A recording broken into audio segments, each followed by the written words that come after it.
now, but now you nothing wrong. Nothing good about that.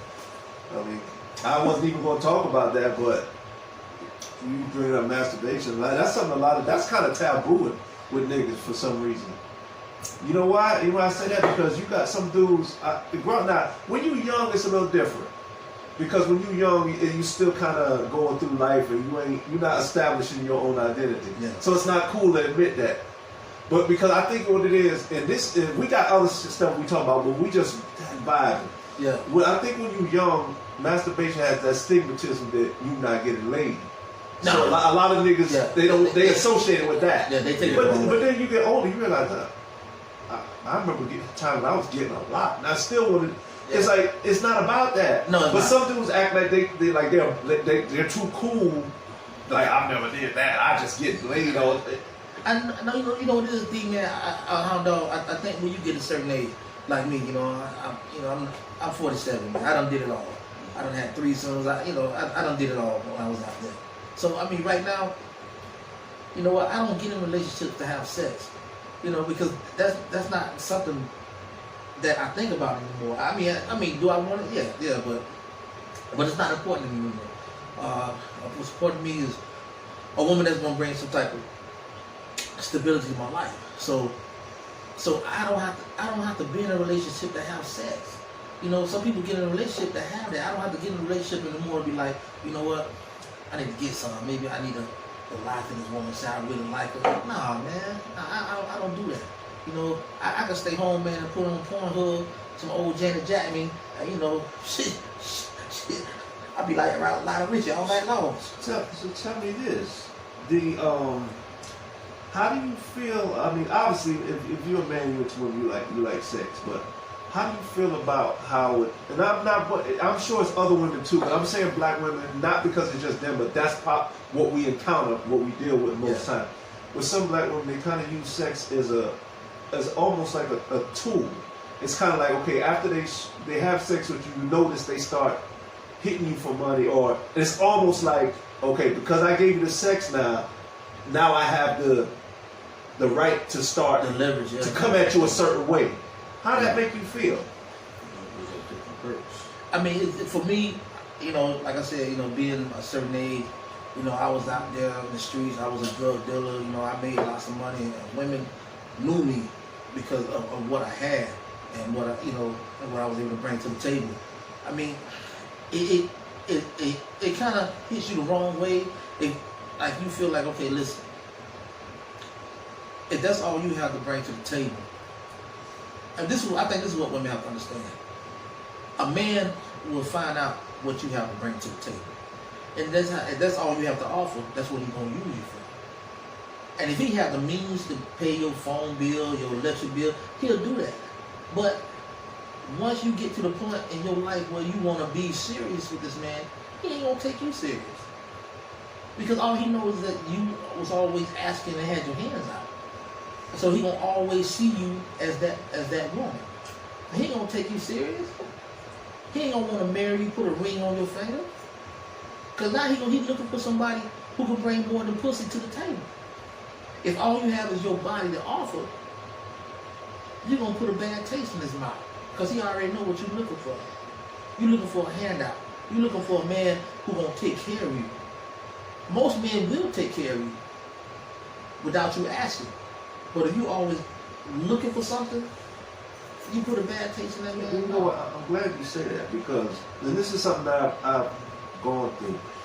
Jay, you're a little younger than us, but that don't mean you ain't gone through it. Mm-hmm. But I've seen him. I'm sure Trevor can attest to this. You come across these females in the hood that's about their money. They want a man with money, right? So they deal with this one and that one and the third.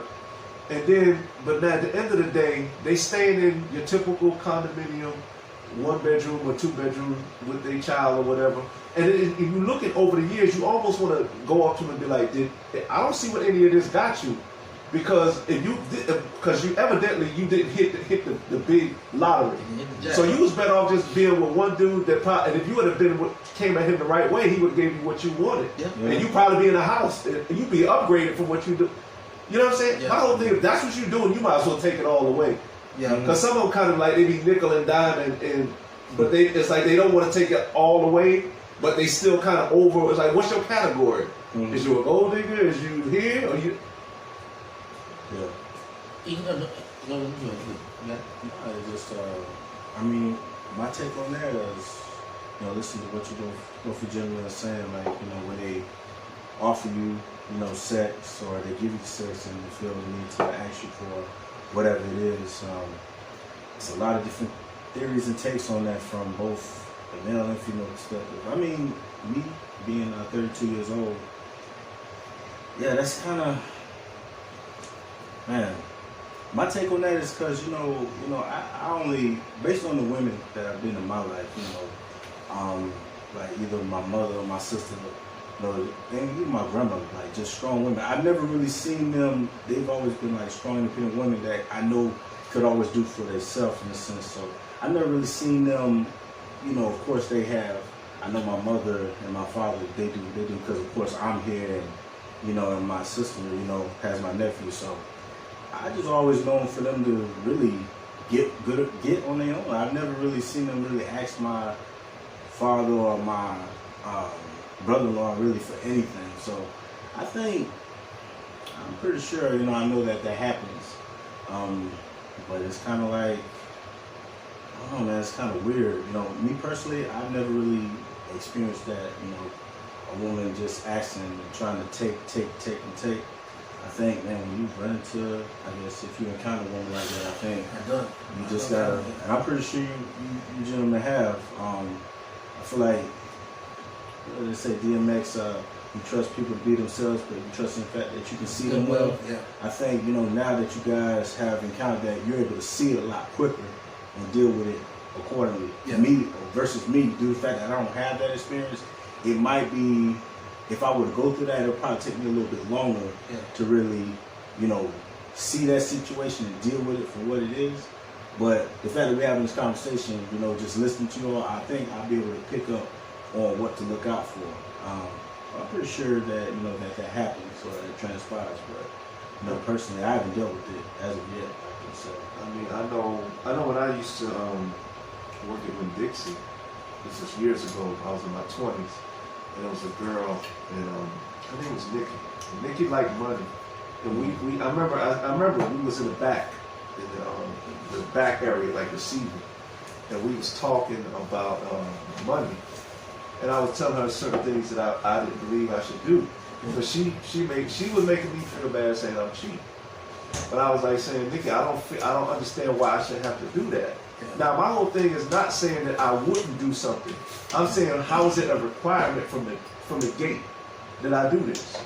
Now, my whole thing is this, like I was telling somebody before, I said, I got friends that, and you can attest to this, if I invite them to the house and I'm going and we watching the game or something, I might say, damn, I need soda or something. I ain't taking y'all with me. Yeah. I'm going to go get it and come back. Because I know y'all well enough to know you're not going to do nothing. But if I just met you, I wouldn't feel comfortable doing that. And it's the same thing with a female. I said, if I get to a certain point, I feel comfortable giving you $200. Because at this point, I know where I stand with you. Yeah. It ain't that type of move. Yeah. But in the beginning, I'm like, I don't even know if I'm going to get this money back. Yeah. And that's the thing about it, D.A. And you know what? And I tell women all the time, I say, listen, why would you ask a man to buy you stuff that you can't afford yourself? Why? If you was the type of woman that can afford that type of lifestyle yourself, you have it already. Yeah. So why you expect this man that you messing with to give you that type of lifestyle that you can't afford on your own?